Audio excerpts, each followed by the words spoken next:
Beleza? Então vamos iniciar o nosso chat. Dessa vez é o quiz, né? O quiz aqui do professor Luciano. Semana passada aí falaram que eu fiz uma pegadinha, né?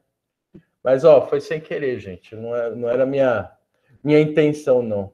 Foi sem querer querendo. Acabou com o nosso galhadão. Eu perdi também. A Bruna também me perdeu já. Mas olha, vamos para esse novo. Eis a chance de recuperar aí. E lembrando que esse quiz vale os galardões, né, Lu? São os galardões coins que eu estava pensando aqui com os meus botões. O Rodrigo já tá querendo monetizar a moeda, já fazer cara, a moeda. Vocês já viram que eu tô monetizando tudo ultimamente, né? Monetizando tudo. Deixa eu postar aqui para a gente visualizar aqui a situação. Peraí. Apresentar. A guia. Não, errei. Peraí. Apresentar já não.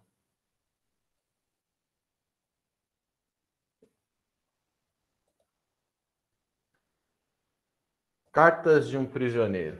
Lembrando que cada galardão aí vale mais que um Bitcoin, né? Bitcoin custa uns 200 mil reais. Então, cada galardão é mais valioso que um Bitcoin. Então, vamos lá. Todos estão visualizando já? Beleza. Começar a nossa primeira questão aí.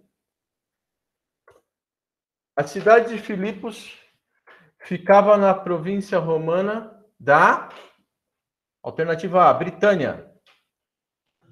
Alternativa B, Macedônia. Alternativa C, Espanha.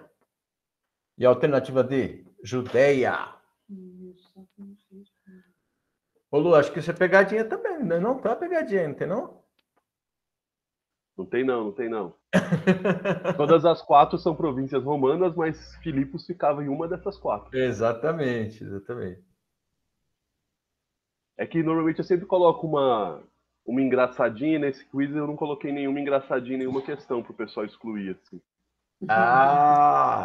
É isso aí. Eu ia colocar Jardim Assunção e tal, mas... Jardim Assunção. Fica muito fácil, né, Lu? Cidade Patriarca, Tatuapé. Capaz de eu colocar Tatuapé. Vamos ver se nós acertamos essa. Vamos. Alternativa B, Macedônia. Muita gente podia colocar Judéia, por isso que eu falei que é pegadinha. Vamos à questão número 2. A cidade de Filipos era a residência de A. Legionários romanos aposentados. B. Muitos judeus. C. Refugiados sírios. Ou D. Religiosos orientais.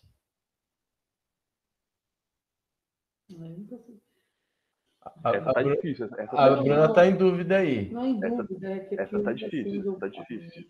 Aperto para... Essa tá. O Alex e a Ana responderam com a letra do nome deles, né? Aí, ó. Eu tô com dúvida. A Bruna tá com dúvida ainda, Lu. É que Bruna começa com C e Cristiane. Bruna começa com B e Cristiane começa com C, por isso que ela tá com dúvida. Ela tem 2 nomes. É mesmo.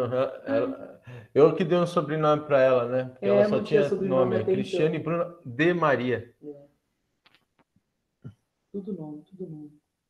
Essa teve uma divisão aí, né? A Dida mudou de ideia. Ah, não, a Dida colocou. Eu pensei que ela tinha colocado B, era da outra questão. Eu acho que é B, mas eu vou colar. Eu vou colar das pessoas. Aí, ó, a Bruna tá colando. Coisa feia. C de cola.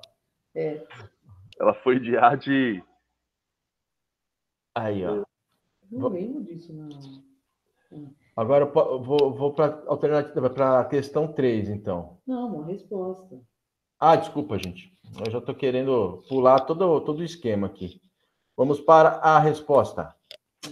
Alternativa A, legionários romanos aposentados. Isso. A dúvida da B aí, é bom a gente lembrar que, por exemplo, lá tinha poucos judeus, tanto que nem tinha sinagoga na cidade.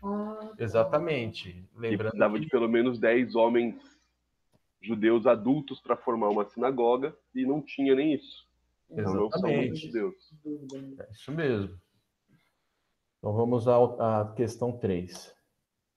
De acordo com o relato de Atos 16, as primeiras conversões a Jesus em Filipos foram...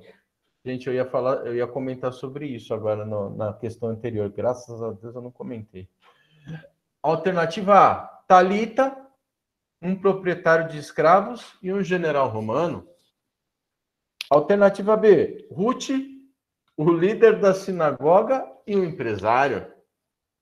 Alternativa C, Lídia, uma escrava e um carcereiro. Ou alternativa D, Timóteo, o líder da sinagoga e um general. Vamos lá. Qual das alternativas é a correta? Onde, segundo o relato, houveram as primeiras conversões na cidade de Filipos. Vamos lá. Foi bem abordado, por sinal, essa questão. Vamos à alternativa correta. Alternativa C, Lídia, uma escrava e um carcereiro. Vamos para a próxima questão. Qual o propósito principal da carta de Paulo aos Filipenses? Alternativa A, exortar para que vivam segundo a lei. Alternativa B, indicar a exclusão de um herege da comunhão da igreja. Alternativa C, combater a heresia do antioquismo. Nossa. Ou alternativa D, gratidão pelas ofertas recebidas pelo apóstolo. Essa também tá fácil, hein? Essa tá fácil. Eu acho que é a B, hein? Indicar a exclusão de um herege da comunhão da igreja. Era um herege chamado Luciano, né?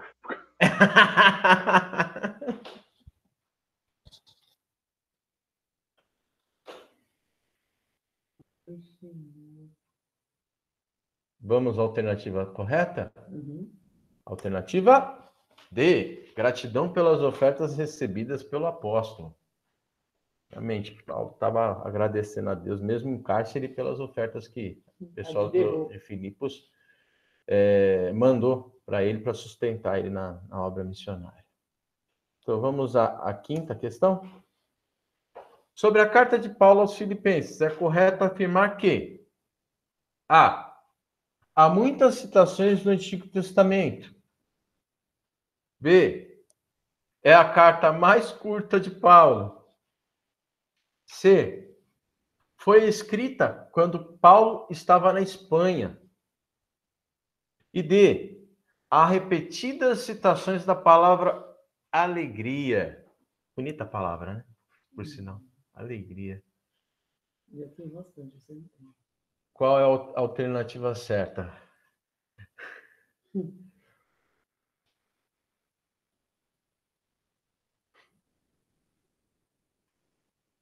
Alegria. Está no coração Já cantava outra.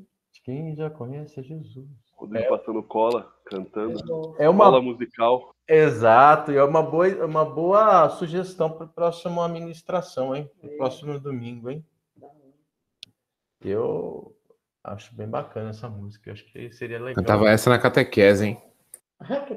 Então pensando melhor, não vai ser uma boa ideia, não. Depois eu preciso conversar com o Alex sobre as músicas da quarta-feira, viu, Alex? Pode não. Porque o Alex cantou uma do Padre Marcelo, foi? Não, da próxima quarta. Eu vou pregar e ele tá no louvor, bater um papinho com ele. Aí, ó, tá vendo, Alex? Vai levar carcada. Vamos para a alternativa correta? Alternativa D. Há repetidas citações da palavra alegria. Amém. Amém. Espero que você tenha se dado bem nessa aí. Lembrando que no final das nossas aulas aí, a gente vai somar aí a quantidade de galardão aí. E Jesus entrega no dia do juízo final. Exatamente. Exatamente. Antes ou depois da tribulação? Aí é uma Ah, não, discussão para aí- uma outra escola bíblica. Aí, Né? é isso, acho que é melhor, né? Acho que é melhor. Tem ou não Deixa eu tem, perguntar uma coisa para tem ou não tem vocês. milênio? Oi? Tem ou não tem milênio, né? Antes ou depois do milênio? Deixa eu perguntar, eu já saí, né, da apresentação? Já? Já, Ah, tá. Digão, manda ver. Obrigado, Lu. Então vamos dar início aí à nossa aula de hoje.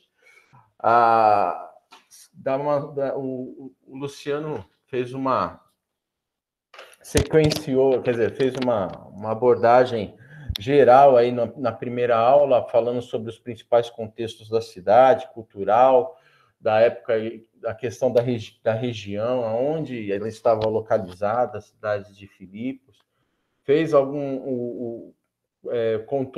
fez uma bela de uma abordagem sobre a fundação da igreja, o início, como tudo começou. Então, hoje a gente vai entrar mesmo no conteúdo mesmo que a carta nos apresenta. Tá? A aula de hoje aí tem como título As Bases da Nossa Segurança. As Bases da Nossa Segurança. O porquê estamos seguros, em qual contexto estamos para nos sentirmos seguros como servos de Deus, como pessoas, como parte integrante do corpo de Cristo. Então, essa aula, ela é uma aula curta, até tecendo uma comparação com a última aula que eu dei, que foi um livro inteiro, né? Foi bem grande. Só uma aula curta, porém, é uma aula com um conteúdo tremendo aí que a gente vai abordar e vocês vão perceber no decorrer da nossa abordagem. Deixa eu apresentar aqui para vocês, espera aí. Curta e profunda. Isso aí, Lu, curta e profunda. Mandou bem. Compartilhando aqui a aula. Então, assim, hoje nós vamos estudar Filipenses capítulo 1, versículo 1 a versículo 8. Vamos começar a aula aqui lendo esse trecho aí de Filipenses para nos familiarizarmos com o texto, tá? Então eu vou ler aqui para vocês e eu quero que vocês acompanhem aí comigo.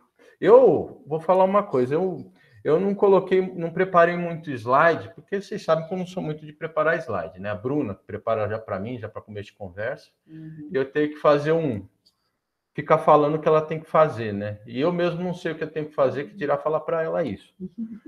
Mas, assim, eu não vou falar para anotar também, porque a gente está gravando aqui. Mas tem bastante detalhe importante aí, que depois, se os irmãos puderem repassar aí nas aulas, vai ser bem bacana quando a gente gravar. Você é sincerão. Ah, eu prefiro ser sincero, Lu, do que ficar dando volta. Mas, enfim, vamos iniciar. Então, Filipenses, capítulo 1, versículo de 1 a 8, diz assim: Eu, Paulo e Timóteo, servos de Jesus Cristo, escrevemos esta carta para todos os moradores da cidade de Filipos, que pertencem ao povo de Deus e que creem em Jesus Cristo, e também para os bispos e diáconos da igreja. Que a graça e a paz de Deus, nosso Pai, e do Senhor Jesus Cristo estejam com vocês. Sempre que penso em vocês, eu agradeço a Deus. E todas as vezes que oro em favor de vocês, oro com alegria, por causa da maneira como vocês me ajudaram no trabalho de anunciar o Evangelho, desde o primeiro dia até hoje. Pois eu estou certo de que Deus, que começou esse bom trabalho na vida de vocês, vai continuá-lo até que ele esteja completo no dia de Jesus Cristo. Vocês estão sempre no meu coração, e é justo que eu me sinta assim a respeito de vocês, pois vocês têm participado comigo desse privilégio que Deus me deu. É isso o que vocês estão fazendo agora, que estou na cadeia. E foi o mesmo que fizeram quando estava livre, para defender e anunciar com firmeza o Evangelho. Deus é testemunha de que estou dizendo a verdade quando afirmo que o meu grande amor por todos vocês vem do próprio coração de Cristo Jesus. Olha que trecho bem bacana, e é um trecho muito expressivo e demonstra mesmo o amor que Paulo tinha por esses irmãos. Aliás, não só por esses irmãos, o amor que Paulo tinha pela obra, né, de Deus como um todo. Cara em cárcere, na cadeia, preocupado com a igreja de Filipos, preocupado com a manutenção da vida deles e também preocupado, sim, em agradecer por tudo que a igreja tem feito por ele e pelo ministério. A gente vê essa alegria e essa sutileza como um fruto de um coração transformado e moldado por Cristo. É muito interessante isso. Enfim, vamos à nossa aula. Eu vou expor aqui o versículo 1 e o versículo 2. Na verdade, aqui a gente tem os dois aqui. Preparei o estudo pela NVI, tá? E li agora a nova tradução na linguagem de hoje. Mas, enfim, vamos começar. Temos aqui o versículo 1 e 2. Tá? Vemos que Paulo inicia, como em todas as outras epístolas que ele escreve, todas as outras cartas que ele escreve, da seguinte forma: a saudação convencional epistolar, onde ele coloca remetente, destinatário e saudação. Vemos aqui, Paulo e Timóteo, servos de Jesus Cristo, tá? Como remetentes a todos os santos em Cristo Jesus. Destinatário e a saudação. A vocês, graça e paz da parte de Deus, nosso Pai, e do Senhor Jesus Cristo. Paulo e Timóteo, quando eles se colocam no papel de servos, tá? Como a gente até estudou em algumas aulas e tem costuma frisar, eles se colocam no papel de quê? De escravos. Tá? Eu até estava lembrando com a Bruna hoje no café que ontem nós assistimos aquele filme lá, Paulo, Apóstolo, né? Apóstolo de Cristo, né? E tem um trecho lá que ele conversa com o prefeito da cadeia, do cárcere, né? E o prefeito fala para ele, vem cá, você é um cara que faz milagres, meu. O povo fala que você fez milagres, que você faz milagres, que você tem poder, que você tem liderança. Cara, você deve ter ganhado muito com isso. Você deve ter muitos bens, muitas riquezas. Você deve ter um belo de um pedaço de terra aí para os seus, né? Aí ele fala assim, não, eu não ganhei 1 centavo com isso.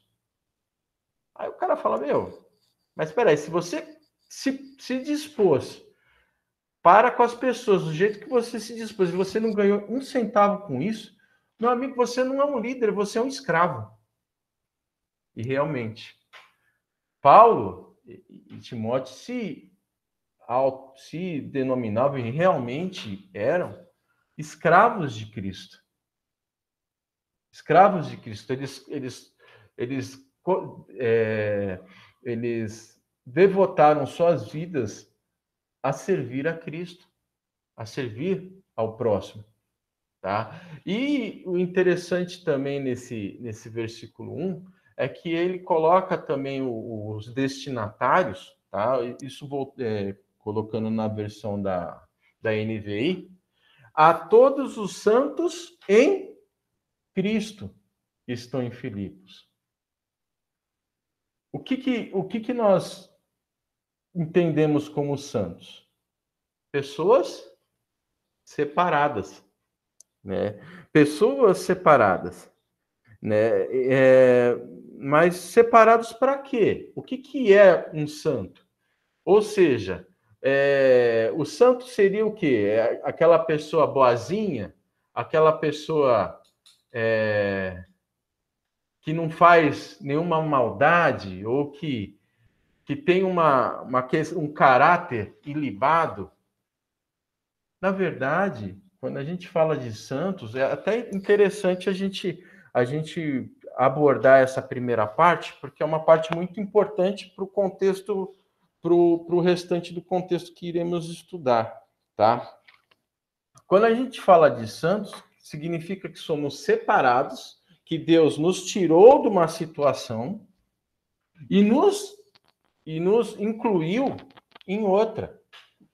Isso não é num contexto moral, mas sim num contexto geográfico, num lugar, tá? Ele nos tirou do lamaçal do pecado, das mãos daquele que escravizava, que nos fazia de escravos, e nos colocou em Cristo. Agora eu lhes pergunto, o que era estar em Cristo? Tem muito a ver com a questão do verbo, tá? Eu até coloquei aqui o significado do estar, tá? Do verbo estar. Estar tem dois significados. Ter ou apresentar, que é uma condição física, ou encontrar-se, que é estar num momento ou em um lugar, tá? Só que, quando a gente fala de cristianismo, tá? Quando a gente fala de igreja, de eclesia, o fato de nós sermos, que é o quê? A nossa condição física ou a situação em que o nosso papel diante da sociedade ou o que somos, tem a ver com o lugar onde nos encontramos. Tá? Eu costumo citar muito aquela questão da teologia da libertação, já citei algumas vezes e cito de novo. A teologia da libertação fala muito que o contexto da pessoa está no lugar aonde ela se encontra. Tá? Se você mudar o contexto da pessoa, você vai mudar a pessoa. Em partes, eu até creio isso. Tá? Porém, para você mudar o lugar, é necessário que também você tenha uma noção e um princípio de que você queira mudar esse lugar. Ou seja, que você tenha uma mudança mental específica em seu coração de que aquele lugar precisa de mudança. Entendeu? Então, assim, no fato da Igreja de Cristo, o fato de nós sermos santos, sermos separados, tem muito a ver com o lugar onde estamos. Agora nós estamos em Cristo. E estar em Cristo faz toda e qualquer diferença diante daquilo que nós apresentamos como pessoas. Entendeu? Agora, a igreja agora está em Cristo, está separada em Cristo. Nós estamos em Cristo. Estamos num lugar certo, estamos com Cristo. E agora, como é que vai ser? É normal a gente ficar numa posição cômoda diante disso? É a mesma coisa, gente, da gente a gente vê esse pessoal escalando o Everest, né? O pessoal escala, depois chega no topo. E o que vai fazer? O que a pessoa faz estando no topo? Simplesmente chegou, estou no topo, mas e aí, o que eu vou fazer? Entendeu? Então, o fato de você escalar é aquela emoção que você tem, mas depois que você chega no topo, o que você faz? É a mesma coisa de você estar em Cristo.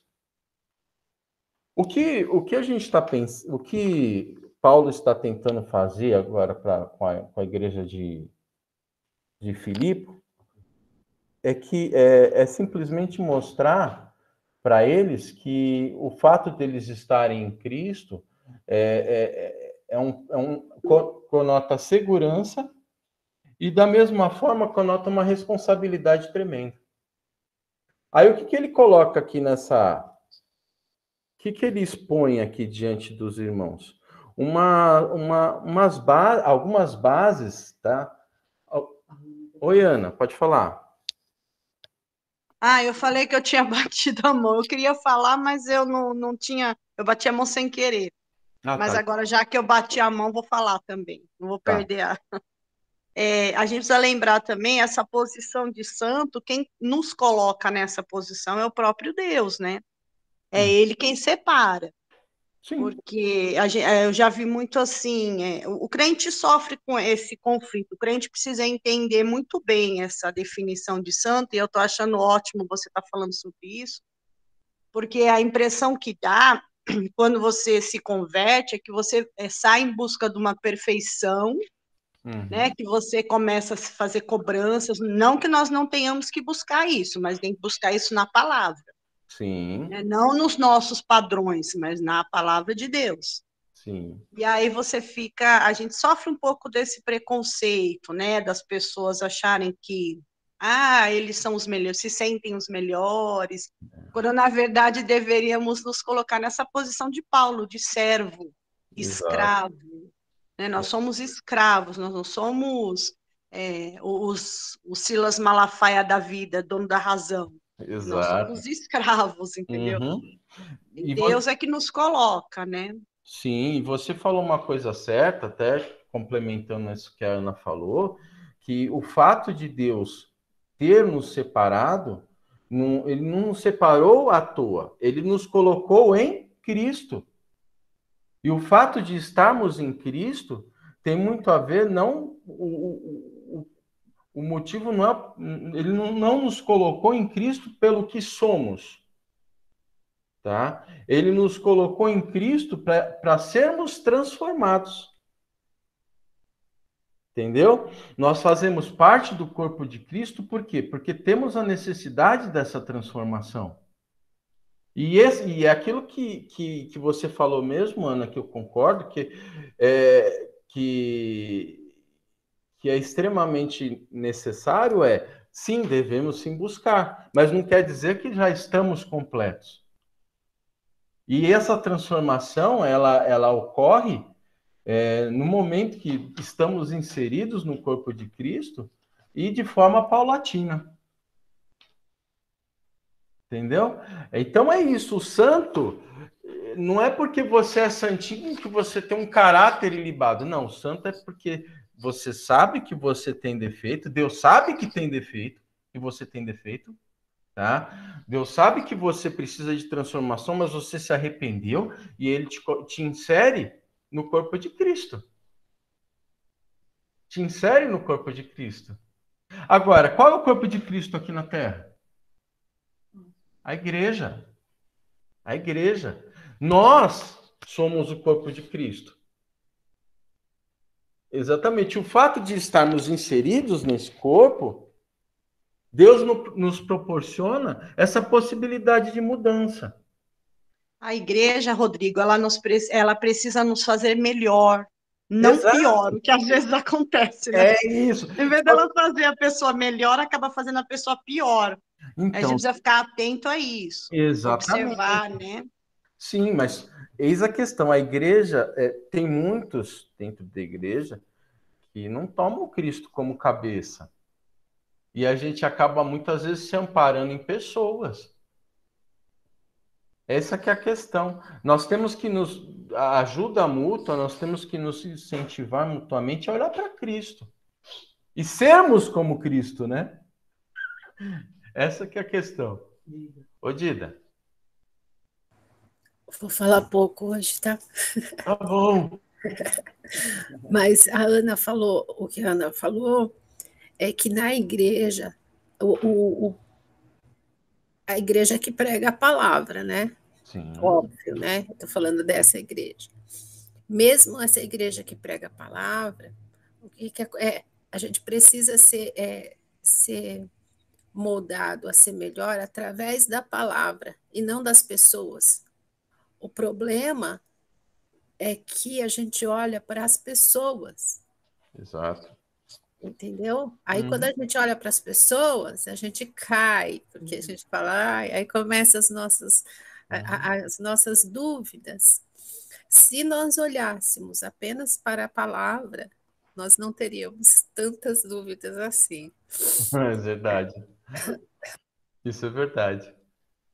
E realmente, nesse contexto, que Deus nos deu essa possibilidade de estudarmos algumas bases e algumas diretrizes para caminharmos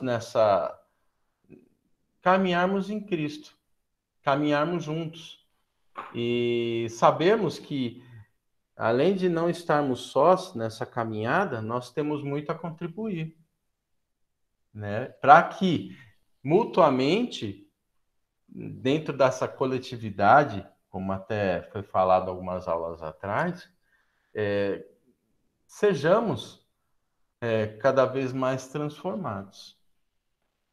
Vê se o Didi já acabou. Ô, Dida. Eu vou levantar. Dida, Oi. você vai continuar? Desculpa. Ai, não, desculpa, eu achei que eu tinha baixado. Eu vou baixar. Pronto. Obrigado. Sejamos cada vez mais transformados. Então, nesse versículo 1, já tem um conteúdo muito grande, já insere a igreja dentro do seu real papel, os irmãos dentro do seu real papel, e coloca os irmãos no contexto que eles devem estar inseridos, né? Então, aí ele fala a todos os santos em Jesus que estão em Filipos, com os bispos e diáconos. É interessante essa parte, que na igreja primitiva, né, antes de se formar uma igreja, tá, a gente já vê uma organização tremenda logo aí. Você não tinha uma igreja sem que tivesse uma liderança constituída. Uma liderança constituída. Então, os bispos e os diáconos. O que é um bispo? O bispo veio da ramificação grega de episkopoi, que aí significa o quê? Supervisor ou superintendente. O que eles faziam? Eles eram as pessoas que supervisionavam pessoas, que cuidavam da parte de liturgia, organização, de ensino na igreja, da parte intelectual, da parte da busca da parte da busca da doutrina, tá? E toda essa parte, ou seja, quem costumava fazer isso era o pastor da igreja. O pastor, como até falei na aula passada, ele era o mestre também, ele ensinava, tá? E tínhamos também os diáconos, né? Os diáconos, a primeira ordenança dos diáconos foi lá em Atos 6, né, versículo 1 a 7, vocês podem ver depois essa questão, que vem também da ramificação grega de diakonos, que significa servo ou ajudante. O que eles faziam? Eles ajudavam no serviço da igreja e também no evangelismo, tá? Eu costumo até brincar com o Luciano, a gente costuma conversar, né, que a gente fala que as únicas autoridades espirituais que existem, autoridades da igreja, é o pastor e o diácono, né? Então, assim, a gente vê que o papel do diácono não é só chegar lá e servir ceia. Ele tem um papel primordial na manutenção da igreja, assim como o pastor também. Então, a igreja naquela época já era constituída dessa forma, e já havia uma organização tremenda, né? Paulo não saía de um local, ou, claro, né, nesse contexto ele até saiu meio que fugido, mas sem que tivesse uma organização, mas a igreja já estava instituída quando ele saiu. Oi, Lu. Não, piadinha, vou fazer uma pergunta para o Alex sabe a resposta. Então a gente não tem apóstolo hoje, né, Alex? Como é que eu sei se um apóstolo é verdadeiro ou falso, Alex? Responde para mim aí. Se ele tá vivo, ele é falso. Boa. Exatamente, é assim que o negócio funciona. Se ele tá vivo, ele é falso, é assim mesmo. Realmente, o último apóstolo, só puxando um gancho aí, foi Paulo. Paulo fala, se não me engano, em Coríntios, que ele é o apóstolo abortivo, né? Que foi o último dos apóstolos. Então Valdomiro não é apóstolo? Não, nem ele, nem o chapéu de boiadeiro. Ele tá vivo? Ele tá vivo? Ele tá vivo. Então, Tá vivo. Eu não cumpro o seu critério, Alex. Então... Verdade. Já foi, não cumpre o critério. Então... Eu tô tentando crer se o Valdemiro é crente. Que dirá apóstolo. Se eventualmente ele morrer, aí ele vira? Oi? Não, Se eventualmente ele morrer, ele vira? não. Se ele não foi em vida, ele não é em morte também. Não tem como. Tem que ser apóstolo enquanto está vivo todos os apóstolos já morreram. Está vivo, não é apóstolo mais. Uma coisa eu sei, o Valdomiro, ele transpira e transpira muito pela obra, pelo menos na TV, né? Transpira até desistir. Toda aquela grana não é para colocar um ar-condicionado na igreja, né? Não é? Vai brincando com uma coisa... É que depois ele vende o suor. Bom, brincadeiras à parte. Vamos continuar aqui essa pegada. Então é o seguinte. Então o versículo 1 é dessa forma. E então vamos iniciar a questão dos critérios, né? E das bases que foram instituídas aqui na nossa referência de estudo, né, que é da Epístola da Prisão lá do Russell Shedd, ele colocou alguns tópicos aí que eu gostaria de expor com vocês, que são realmente constituídos como bases para o nosso convívio, para a nossa segurança, para nós realmente estarmos seguros como servos de Deus e sabermos o que nós somos e aonde estamos. Porque você estar em Cristo não é estar em qualquer lugar, não é? Então vamos lá. Temos aqui 5 bases, tá? A primeira base que é exposta aqui é graça e paz. O que é graça e paz? Se a gente voltar aqui no versículo 2, vou voltar um pouquinho aqui, tá? Essa segunda parte que Paulo fala a vocês, graça e paz da parte de Deus, nosso Pai, do Senhor Jesus Cristo, a gente pode levar muito em consideração, tá? Como se fosse o alicerce estrutural da nossa segurança como parte integrante, como servos de Deus, tá? O que significa graça? Tá? Graça significa o quê? Favor imerecido. Significa que Deus nos concedeu, por sua graça, oportunidade de fazer parte de tudo isso. Tá? E paz. A paz, ela precede a graça em 2 situações, tá? 2 situações estão alojadas nessa palavra paz. Quando Cristo, lá em João 14, 27, se eu não me engano, fala assim, eu lhes dou a paz, mas não a paz como o mundo dá, eu lhes dou a minha paz. É a paz de Cristo. O que é a paz de Cristo? A paz de Cristo está inserida em 2 situações, tá? A paz de Cristo, ela está inserida ela vem precedendo a graça, tá? E ela é um resultado do quê?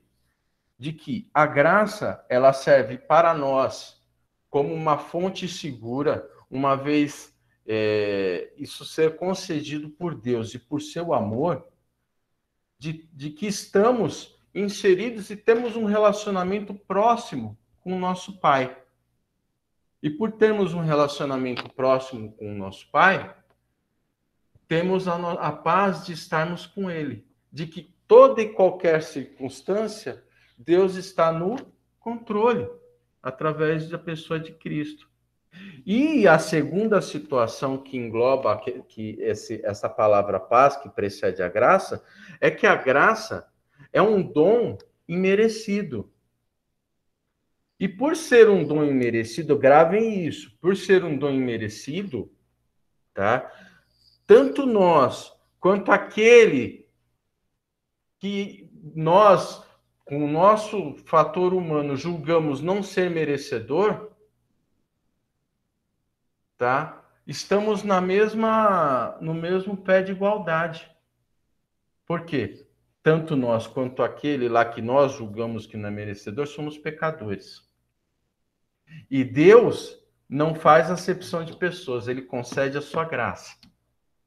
Então, já é uma premissa para nós tratarmos o nosso irmão em pé de igualdade. Então, tem muito a ver com a segurança que temos em Deus através da pessoa de Cristo, da paz que Cristo nos dá, e com o fator da nossa atitude para com o nosso próximo, para com o nosso irmão. Então, é algo que é transversal, horizontal, né, e vertical. É horizontal e vertical. Então, o fato de estarmos no vertical com Deus, estendemos essa graça num relacionamento próximo e íntimo com o nosso irmão.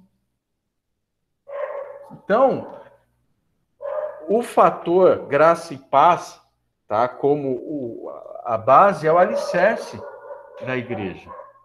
Olha só, são duas palavrinhas tão efêmeras, se a gente for ver bem, mas tem um significado tão grande quando Paulo fala. Tão grande. Porque é o contexto que nós devemos viver. A forma que nós devemos viver. Que é em plena confiança com Deus, e em pleno amor e em um ótimo relacionamento com o nosso irmão. É o alicerce, é o início. Como é que a gente vai impactar o mundo se a gente não tem esse alicerce? Entendeu? O primeiro alicerce que é citado aqui é a questão da graça e da paz. Aí, quando a gente fala de relacionamento com o nosso irmão, a gente vai dar um pulinho lá no versículo 3 e 4. Tá? No versículo 3 e 4 diz assim. Deixa eu ler aqui para vocês. Sempre que penso em vocês, eu agradeço ao meu Deus. E todas as vezes que oro em favor de vocês, oro com alegria. Olha aqui. O que Paulo colocou aqui? É a mesma forma, tá? Que agora, voltando para o segundo alicerce, tá? Desculpa, gente. Que está dentro desse versículo 3 e 4, que é o amor fraternal. Tá? Quando a gente fala de irmão, a gente fala de amor fraternal, que é o amor entre irmãos. O que realmente deveríamos ter, tá? Claro, né? Existem algumas famílias que esse amor de irmão está meio por caído, né? Mas a gente está falando da família perfeita, que é a igreja, né? Então, Paulo, quando fala assim, sempre que penso em vocês, eu agradeço a Deus, e todas as vezes oro em favor de vocês, oro com alegria. Olha a palavra maravilhosa de novo. Alegria. Nós convivemos, nós convivemos além das quatro paredes do templo, né? A gente vê muito essa questão de irmos à igreja, né? De estarmos num culto. Claro, com essa questão pandêmica as coisas mudam, a situação é outra, mas vamos tirar essa questão pandêmica de lado. Mas, assim, a gente vai ao templo não só para prestar quer dizer, vai para prestar um culto ao nosso Deus, e faz parte de prestar um culto ao nosso Deus esse relacionamento que temos até depois do culto. Né? Lembrando que o nosso culto diário é vida, é adoração. E o fato de nos encontrarmos, de estarmos conversando, aglomerando, já falei, tira essa questão pandêmica na porta da igreja, jogando conversa fora, comendo, como até falei lá na reunião de casais, né? A gente já comeu uma boa quantidade de sal juntos. Então, isso daí gera um elo de ligação, né? Gera um elo de relacionamento. Então, o segundo pilar, que é a segunda base que que Deus coloca aqui, que Paulo coloca aqui para dentro do corpo de Cristo, tá? É o amor fraternal. É esse relacionamento. Oi, Ana. Oi, Rô. Complementando mais ainda o que você está falando em relação a essa irmandade, né?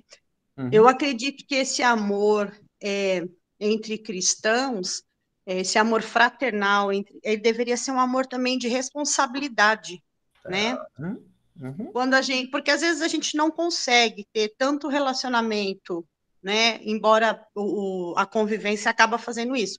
Mesmo pessoas que você não se relaciona muito assim presencialmente, se você conhece há muito tempo, você já tem vínculo, né? Sim. Mas eu acho que é um amor responsável, né? A gente se sente responsável pelos nossos irmãos dentro da família e dentro da igreja também precisaria, né? Cuidar um dos outros, mesmo se você não consegue ter convivência, mas você tem que ter essa atenção, né? Sempre existiu o fato assim, sempre aconteceu dos irmãos cuidarem um dos outros dentro da família, né? Sempre assim, pai e mãe, quando tinha muito irmão, muito filho, jogava um irmão para cuidar do outro, né? Porque não que Deus não dê conta de cuidar de todos, mas eu acho que Deus ele conta com a nossa colaboração de cuidar um do outro dentro da igreja, né? Então precisa ter responsabilidade. Eu às vezes comento com o Luciano, eu falo, se a gente cuidasse dos irmãos como deveria, na igreja não teria ninguém passando aperto, não teria ninguém com necessidade. Aí nós seríamos também exemplo para o mundo. Naquela comunidade, eles se ajudam, eles suprem as necessidades uns dos outros, né? Sim. A gente vê pessoas assim, judeu, né? Verdade. Um judeu ajuda o outro. Talvez essa visão, essa concepção de irmandade estejam mais fortes em outras crenças do que na nossa. Deveria ser mais forte na nossa, né? Exatamente, meu. Exatamente. E deveria ser tão forte a ponto de impactar o mundo, né? É que nem aquela história, né, Ana? Que muitas vezes os ateus colocam, né, aquela foto daquela criança na África passando fome, sabe? Que tem aquele urubu do lado, que até foi uma foto bem... ganhou um prêmio, né? E eles colocam a seguinte frase: se Deus existisse, essa criança não passaria fome. Eis a questão. Será que a gente não precisa fazer mais, né, para mostrar? Exato, exato. Não é que Deus não existe, Deus existe. Mas nós estamos fazendo de menos. Né? Com Porque certeza. existe uma má distribuição de renda, isso nós sabemos. Tem gente passando fome, gente com 3, 4 pessoas com um dinheiro exorbitante. Entendeu? Então há uma má distribuição de renda. E muitas dessas pessoas ainda lucram com a fome alheia. É injusto. Mas a igreja está aí como um fator de justiça. E essa questão da equalização da coisa tem que partir dela. E como é que vai partir dela se dentro da nossa própria casa não está arrumada dessa forma? É a mesma coisa que eu até falei uma vez. Até a irmã Zilda falou um negócio bacana uma vez, uma reunião de diretoria, que a igreja não pode ter dinheiro guardado. O Christopher pensava assim também. Não pode. Ele falava, por que a igreja está guardando dinheiro se tem gente precisando? Não faz sentido. Exato, é isso mesmo. Por que a igreja está guardando dinheiro se tem gente passando fome dentro dela? Não faz sentido. Nós somos bons, Rodrigo, em fazer a justiça moral. A igreja é expert, né, em fazer justiça moral. Mas para pôr a mão no bolso, a coisa é complicada. Exato, eu não estou falando... Assim, eu quero que vocês entendam, e com certeza a Ana pensa da mesma forma que eu, que a gente está falando da Igreja Batista em Jardim Assunção. A gente está falando da igreja instituição mesmo. Exatamente. Exatamente, entendeu? A gente vê que A gente vê o amor dos irmãos que tem pelo próximo na Igreja Batista Jardim Assunção, tal, mas a gente vê também muita injustiça na igreja institucional.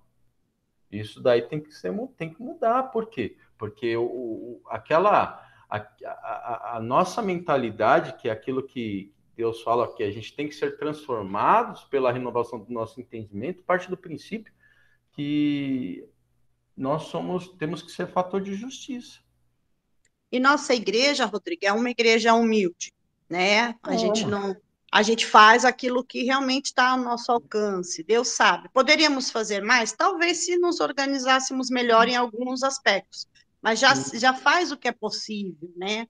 Agora, tem igrejas que você vê um montante de dinheiro acumulado, construindo o templo de Salomão, banheira não de faz ouro. o menor sentido. Exato. Quanto você podia fazer de repente, um condomínio para moradores da igreja mesmo, que pagam aluguel, que não tem condições. Aí você faz um templo de Salomão.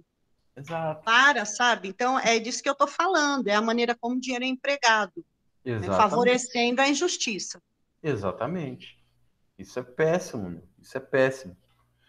E diante do amor fraternal, aqui a gente sequenciando essa questão, nós temos algo que sequencia isso, tá? O amor fraternal que gera em nós, até o que a Ana falou, esse sentimento de cuidado, tá? Um sentimento do quê?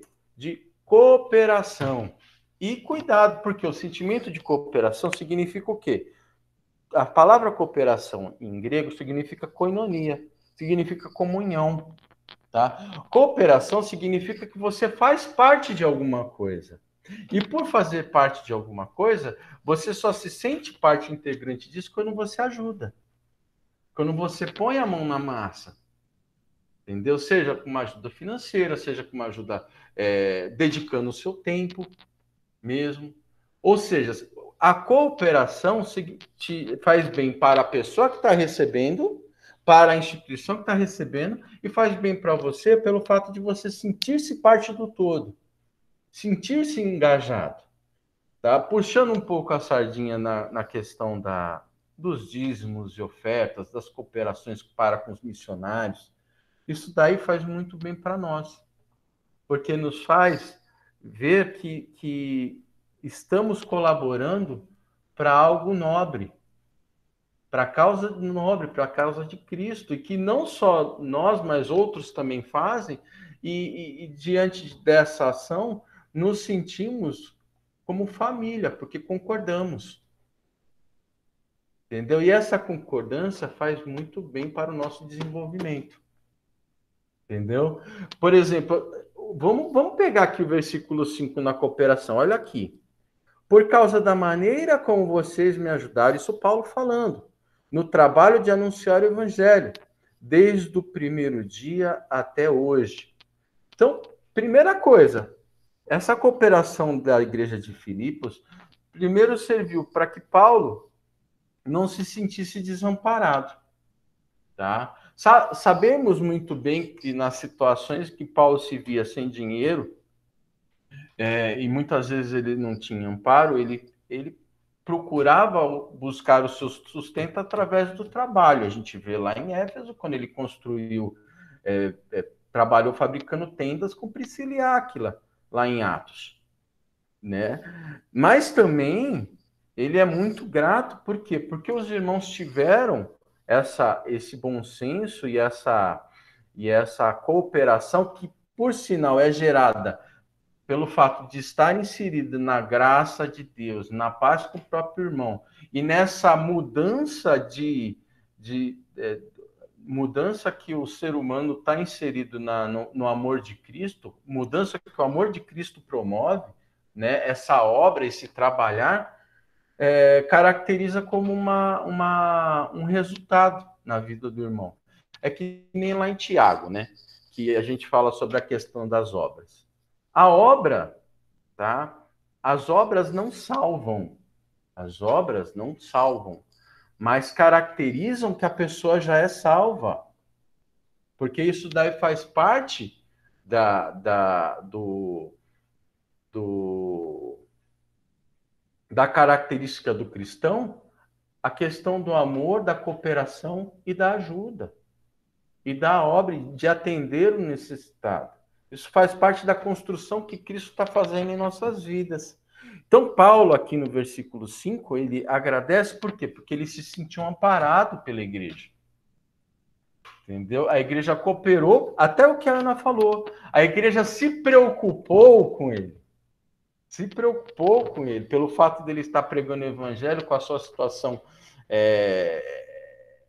financeira, com a sua situação, com o alimento, não só o espiritual que ele estava dando, mas que o alimento que ele teria que ingerir, a sua condição física, tá? Então, a igreja se preocupou com ele em gênero, número e grau, por completo. Então, essa cooperação faz parte do alicerce da igreja, né?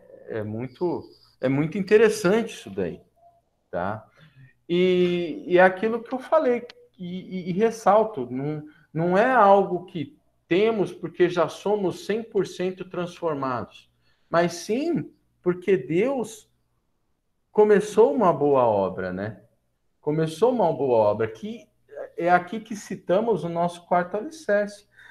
O fato de sabermos, tá, de que não somos 100% santos ou temos o nosso caráter 100% moldado, mas estamos com a certeza de que Deus começou essa boa obra, está cuidando de nós e é fiel para completá-la, que nem aqui no versículo 6, pois estou certo de que Deus, que começou esse bom trabalho na vida de vocês, isso daí é o início de um bom trabalho, a questão da cooperação, ele vai continuá-lo até que esteja completo no dia de Cristo Jesus.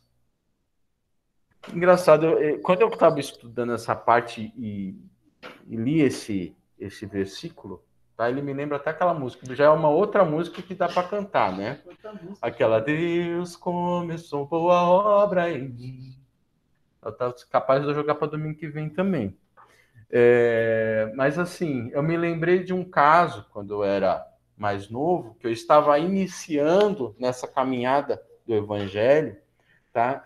Eu já trabalhava, eu era office boy, e eu tinha um outro rapaz que estava comigo, e nós éramos adolescentes, e sabe que adolescente tem esse fator de ficar olhando as menininhas por aí. A Bruna já ficou brava. Mas, enfim, tinha um rapaz que andava comigo, que era recém-convertido, assim como eu, que ele estava indignado, como ele poderia ficar olhando para as meninas, sendo que ele era convertido.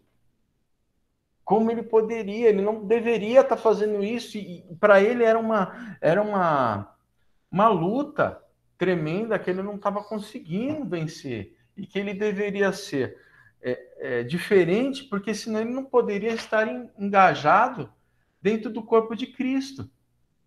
Só que isso daí é uma falha que cometemos quando acabamos de nos converter. Porque ligamos o aspecto de estarmos dentro do corpo de Cristo ao fato de merecermos isso.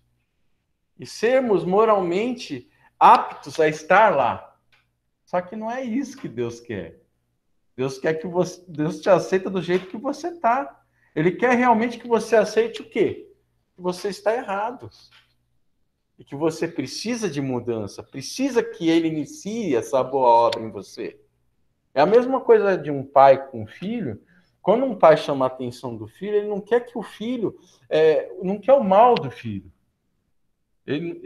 A única coisa que o pai quer é que o filho entenda que ele cometeu um erro e, por conta disso, passe a enxergar esse erro que ele cometeu como algo que não faz bem para ele e tente mudar.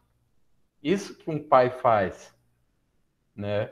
Por isso que a gente fala que você sentar a cinta num filho não vai fazer com que ele entenda o erro, não.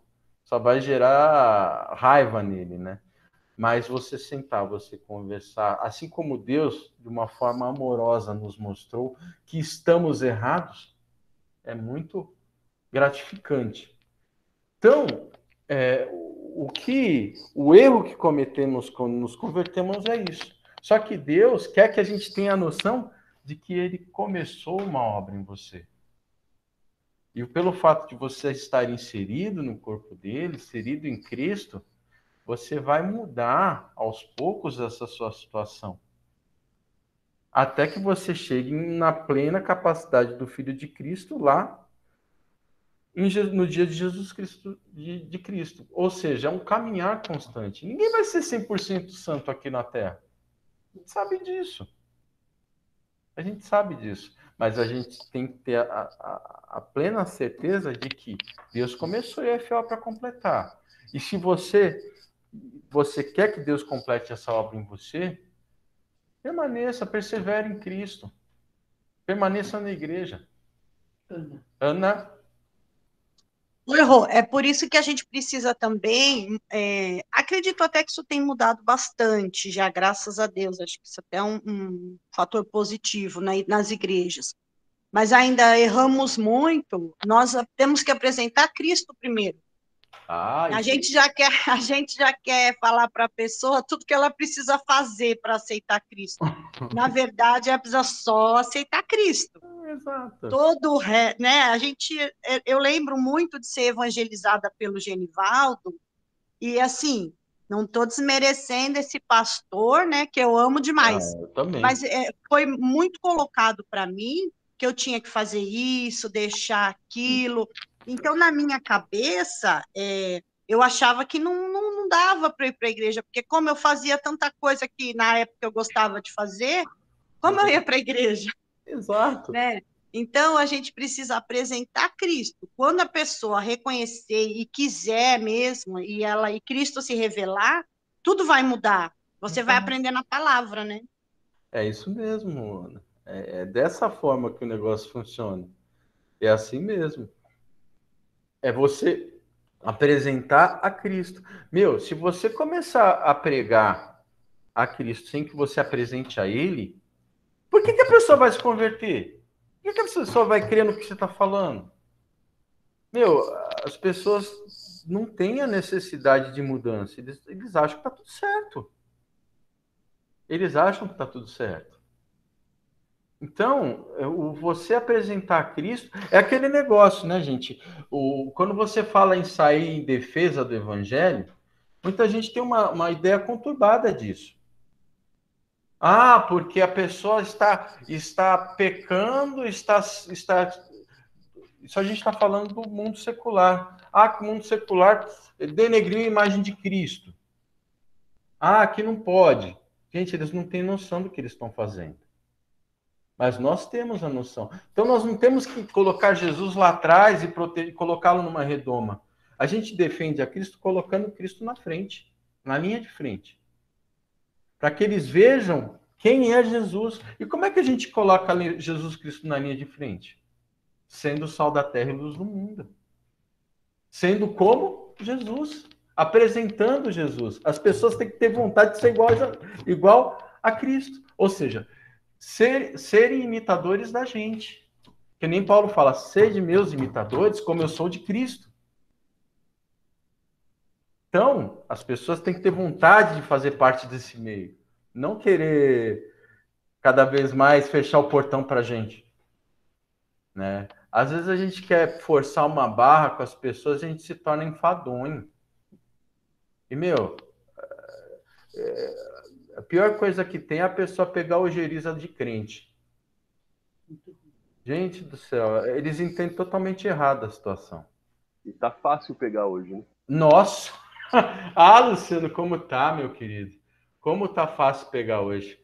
Esse legalismo que muitas vezes as igrejas estão incrustadas, faz com que o povo tenha ojeriza. E afasta completamente a Cristo, porque Cristo brigou tanto contra esse legalismo, entendeu? E ele deixa de ser, nós deixamos de expor Jesus e voltamos ao Antigo Testamento, né? As práticas dos judaizantes, não as práticas judaicas da situação.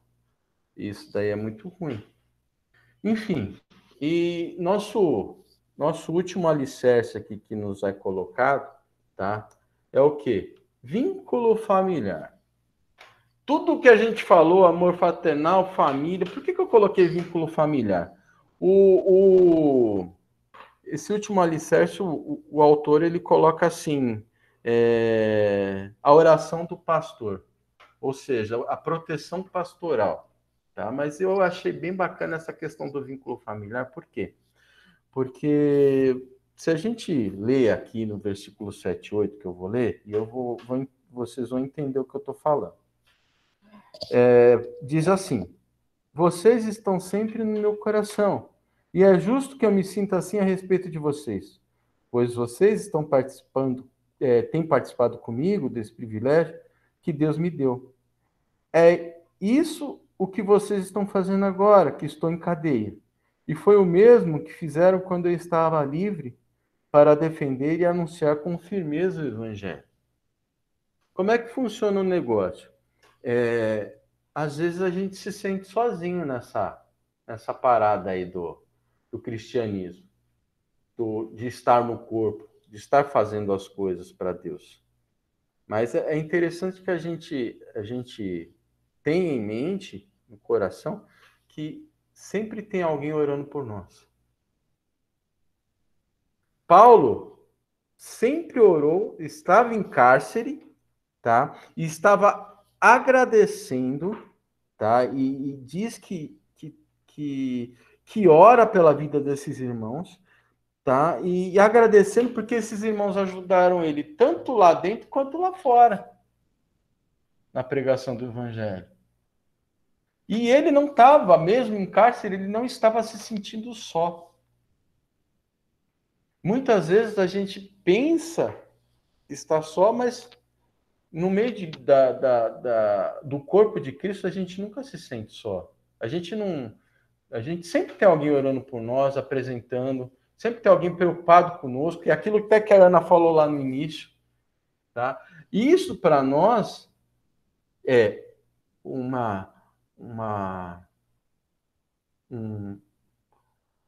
bálsamo em nossos corações e um sentimento de responsabilidade.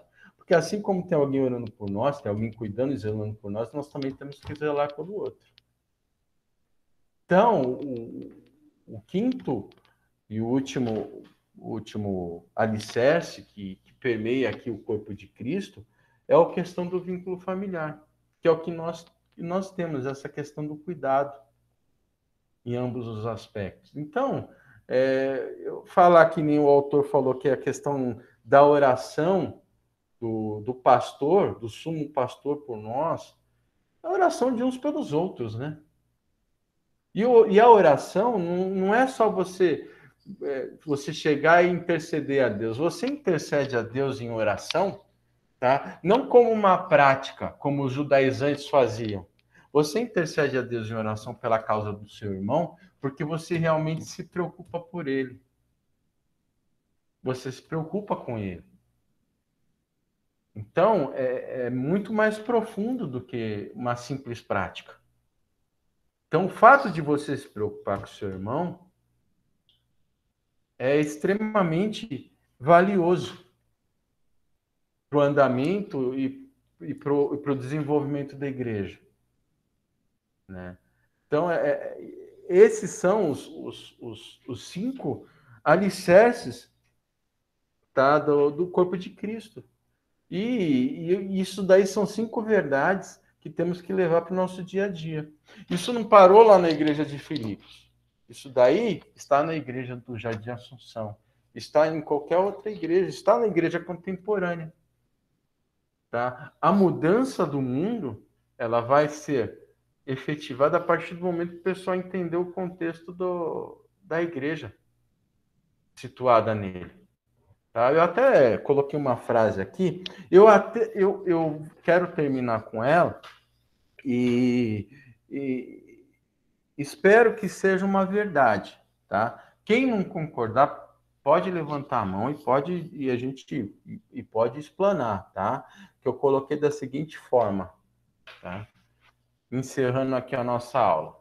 A igreja é o resultado amplo da certeza da graça de Cristo, e do relacionamento interpessoal, somado ao reconhecimento do poder e credibilidade do evangelho na vida do ser humano.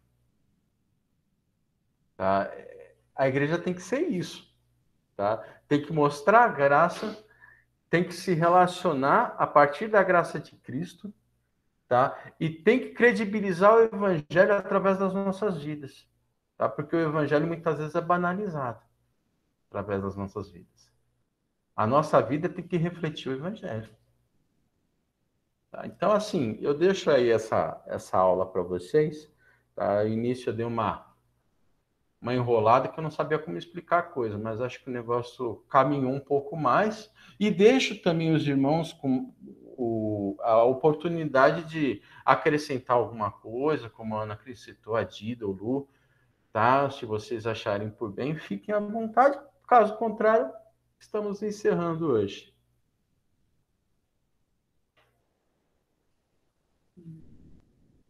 Bom, se não há algo a acrescentar, eu quero que vocês cada dia mais sejam abençoados e a partir e vamos cada dia mais firmar o compromisso de sermos uns pelos outros, né? Sujeitarmos uns aos outros ao amor de Cristo, suportarmos uns aos outros ao amor de Cristo. Amém? Amém. Então deixa eu... Amém, Rodrigo. Gostei muito do seu. Você fez poucos slides, mas foi muito objetivo, foi bem completo. Parabéns, gostei muito. Ah, mano, eu não aguento mais esse negócio. Eu coloco muita coisa que eu acho que não tem muita necessidade. Mas, Foi enfim, ótimo, não, realmente eu achei muito legal. Você foi bem, para bem sucinto, ficou ótimo. deixa eu tirar essa apresentação aqui. Eu já tirei a apresentação?